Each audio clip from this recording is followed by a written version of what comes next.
Happy Halloween, everyone, and I hope everyone is being safe. Please be sure to check your candies because, again, I remember a couple years back, people were putting razor blades in them and even drugs.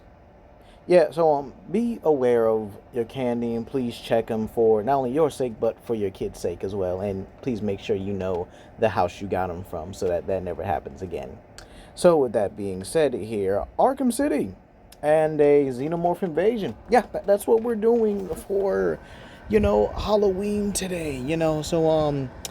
Want you guys to be sure to comment down below, like and subscribe, and share with your friends. So the rules are pretty simple, right?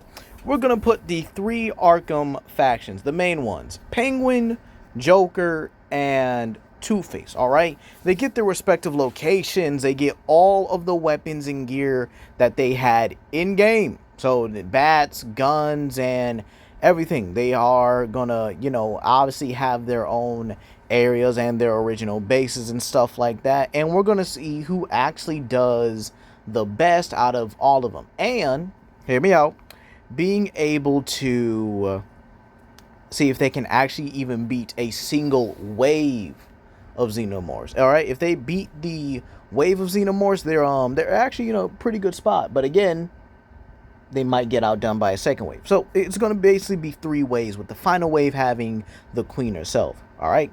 So with that being said, be sure to comment down below, like and subscribe and share with your friends. Oh, and by the way, I now have a Alien vs Predator playlist and an underrated creatures playlist. So be sure to go and check those two out. All right. So yeah, with that being said, let's talk about Xenomorphs in general. Now, using the standard comics, movies, and games and stuff like that, Xenomorphs are actually pretty terrifying. For starters, they're able to casually rip apart synthetics, which are basically more durable than the average human. They're able to casually dent metal, even tear through it on some occasions, stuff like that. Even being able to overpower Yautja, who casually bend steel doors like they're nothing. Yeah, I know, it's actually crazy. Keep in mind, they're also incredibly durable, even being able to survive at the bottom of the ocean. So, they outdo the Quiet Place monsters, and they can actually swim, so that's going to be a factor. They're also not really affected by weather. I'm not sure how a Xenomorph would do in the Sahara Desert, but I guarantee you that it'll find a way to survive and stuff like that. And keep in mind, these guys have pretty much everything. Prehensile tongues, we already know that. They have an acid that pretty much eats everything at a molecular level and is even able to melt through the predator's claws, which are noted to be as strong, if not stronger, than diamond. And keep in mind, this is their blood as well, meaning if you do kill them, it's going to likely either eat through the floor, or if it splatters, it's going to eat through you. Basically, it's a double-edged sword. Keep in mind, Xenomorphs can also spit this acidic bile at you, meaning you are not safe even from a decent distance. All right, Xenomorphs themselves are also highly coordinated pack hunting creatures, and showing a remarkable amount of intelligence to not only see when an opponent is unarmed, but also to see when they can have someone as I guess you say, like a baby incubator for a facehugger. So without further ado, let's begin. Starting off with the likes of Two-Face. Now, I usually put Two-Face first in a lot of these survival scenarios because he actually is the weakest when it comes to the three gangs. However, he does have some benefits. For starters, he actually has the best shooters in the game because Two-Face's men were actually able to basically storm into Penguin's territory and take it over. Yeah, so they definitely know how to use a gun pretty well. But overall, they also have one of the worst areas in the game when it comes to like a defensive coordination, and that being the Solomon Wayne courthouse. Now again, Two-Face is obviously going to be in the judge box, calling the shots and everything, right? Now they do have some things in this environment that could work. They have cars for temporary cover and stuff like that. They got a couple high ground areas they could easily take and stuff like that, right? But again, I don't think it's going to last. I don't even think they make it through the first wave. While, yes, they do have the best shooters in the game, they don't have the real numbers advantage too much, right? I mean, well, I guess numbers really won't matter since we're giving them, like, full troops and stuff like that, right? But again, they don't have a good way to really coordinate and defend from all angles. It's basically shooting until the wave is done, and they don't have that kind of, mentality. They don't have that kind of, manpower or firepower to actually get that kind of stuff done. I mean, yeah, Xenomorphs aren't bulletproof, but again, they can shrug off, or at least shrug and do a full clip and stuff like that. Then it's a matter of, if a Xenomorph does get close, what are they going to do about the acid blood? I mean, one of the few things they're really not going to be able to counter here is the acid blood. So that, and plus, the Xenomorphs are very crafty as well. You don't know when they're going to come in or where they're going to come in from.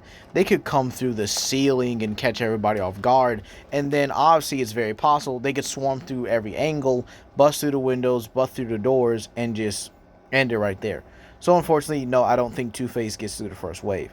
Now let's talk about Penguin. Penguin does have the benefit of the museum being one of the most fortified defenses ever, and can easily put up the electric fences. However, Penguin does have a lot more men, and they have a lot more weapons as well. They have rocket launchers, grenade launchers, mines, okay? Penguin can use all these materials to set up throughout the museum and make it a death trap, and then also lock down certain parts and turn on electrical fences. Believe it or not, I think Penguin can actually beat a wave of Xenomorphs here. And again, I do think even in the first wave, it's going to get Mr. Sicko killed, because again, not only could a Xenomorph just straight up overpower him, but yeah, he's going to lose his weapon, and he's going to be nothing after that. Like, I think a blunt weapon might last longer, but the fact that he's going to slice through them and try to take them out, plus he moves too slow for the Xenomorphs not to notice, so he's just going to overpower them. And again, I do think Penguin can at least beat a wave, the first wave of Xenomorphs. However, when the second wave pretty much comes in, it's, I'm definitely going to say it's a wrap at that point. There's no way they're getting past the acid blood. There's no way they're gonna, be able to overcome them in their entirety. They're gonna get just overrun, overpowered, and in all honesty, I don't really see any other reason that they would be able to last long. I mean, the Xenomorphs are very coordinated as it is, and humans normally underestimate them. And I think Penguin, being cocky and stuff like that, is going to get a lot of his troops killed. You might say, oh, okay, Legendary, well, what if they expand with all the numbers they have? Because again, Penguin did have the largest numbers, and they go into the subways, right? I believe if they go to the subway system and go to the end of the line area like they did in the original, it wouldn't really help. And matter of fact, it would make it worse for them. Because again, Xenomorphs are fast, agile, and quick. So what Penguin is essentially doing is like sending lambs to the slaughter. Or, sending lambs into a wolf's den. Like, it's just, it's not fair. They're going to jump around on the ceiling, outmaneuver the soldiers, snatch them up from different areas. And again, it's not going to be good, especially if they get overrun down there. I bet the max number I think I remember was around like 7 or maybe 8 soldiers down there. So if Penguin sends those 8 down there, they're just going to get overran, overpowered, and maybe only kill like 1 or 2 Xenomorphs, which will just mess up the area entirely. And then once they get to the museum, there's a guarantee they'll use the back door of the museum or simply tear their way through certain areas just to get the drop on Penguin. So Penguin can definitely beat the first wave of Xenomorphs, but I think after that, it's over. Praetorians and royal guards and stuff like that, they're just going to overwhelm them entirely. So yeah, Penguin actually gets past a wave, barely. But again, after that, the damage is going to be done, and the second wave is going to just come in. Now, let's talk about Joker. Obviously, I'm not giving him Clayface because I don't think that would be too fair. Albeit, if I did give him Clayface, it would be interesting to see if the acid would mix in with his clay, and would the clay neutralize it? Or would the acid simply just eat through him slowly? Like, it's very interesting. Now, Joker does have the best terrain here, especially with the industrial district. He's got a factory. He can hide in certain areas that the Xenomorphs may not be able to get to him immediately. He's got more soldiers. He's got snipers, guns, and pretty much everything. He's got mines as well. So Joker is very well equipped and very well located and secure. Even if you want to go with Harley Quinn's Revenge and use the docking area, that's just an additional, area to it. So I do believe that Joker would be able to cover every angle, and I can even see him blocking out that sewer area so the Xenomorphs don't get through it immediately.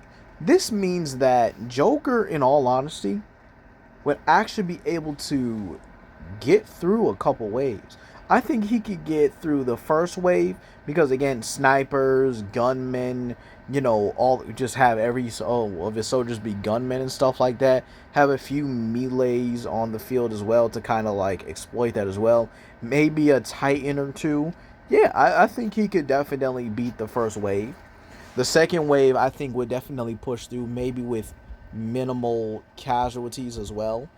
But after that, nah, I see Joker definitely lasting longer because, again, Titans, Mr. Hammer, and etc. It would actually be pretty good for Joker here.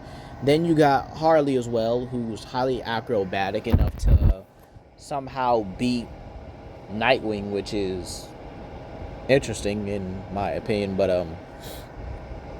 it is what it is. I guess we really can't change nothing about that. She canonically beat Nightwing, I guess you could say, with some help from Poison Ivy. So yeah, but again, Harley is simply what's the word I'm looking for? A means to an end. She's not. I don't even see her surviving that long here. The best I can see her for is that, yeah, she's able to kill a Xenomorph or two, especially with her weapons, but after a while, Joker's likely gonna sacrifice her so that he can escape. Completely within character, too, mind you.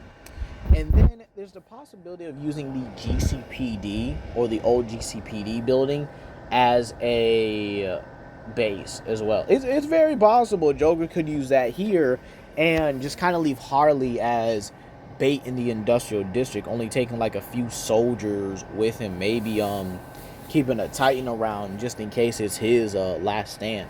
But again, the Xenomorphs would probably also cover that area as well, because they do have they're highly intelligent. They're able to sense things, and they can use echolocation.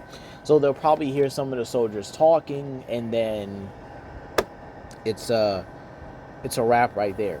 So yeah, how does Arkham City do against the Xenomorphs? In all honesty, in general, I think they would get steamrolled. Yeah, Xenomorph hives are absolutely no joke. I see them establishing themselves in the underground subways and sewers and stuff like that. And eventually, when they decide to come up, it's over. Two-Face goes out first. Penguin and Joker are likely 50-50 with the first wave. But again, once the second wave comes in, and then Queen Xenomorphs, Empress Xenomorphs, and I guess you could probably say like different color ones, the red Xenomorphs as well. It's absolutely ridiculous just how capable these creatures are. But again, I love them dearly for it. Definitely smashing the Xenomorph Queen, if you know what I'm saying. But hey, that's gonna be all for today, you guys. Please comment down below, like and subscribe, and share it to friends. This is Legendary Grimlock, and I wish you guys a happy Halloween.